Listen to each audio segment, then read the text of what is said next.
स्वर्गलोकाच्या स्वर्गीय क्षेत्रात शक्तिशाली राक्षसी राजा रक्तबीज यांच्या नेतृत्वाखाली अंडरवर्ल्डमधून राक्षसांच्या रूपात अचानक आणि अशुभ अंधार उतरला. अचानक हल्ला केला. सावध झालेल्या देवता राक्षसांच्या प्रचंड संख्येने भारावून गेले. मोक्षासाठी हताश देवता त्यांच्या सर्वोच्च तारणहार भगवान विष्णूकडे वळले आणि त्यांच्या हस्तक्षेपासाठी प्रार्थना केली. सदैव जागृत असलेल्या भगवान विष्णूंनी त्यांची विनवणी ऐकली आणि स्वर्गलोकावर अवतरले.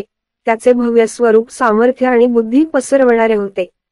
आपल्या विश्वासू शस्त्राने सुदर्शन चक्राने विष्णूने युद्धात प्रवेश केला. अचूक आणि सहजतेने राक्षसांना मारले. रक्तबीजेच्या काळ्या जादूने चाललेले राक्षस अंतहीन वाटत होते, परंतु विष्णूची शक्ती अतुलनीय होती. तो अथकपणे लढला. त्याच्या चक्राने लोणीतून तापलेल्या चाकूप्रमाणे राक्षसी सेनेला कापले.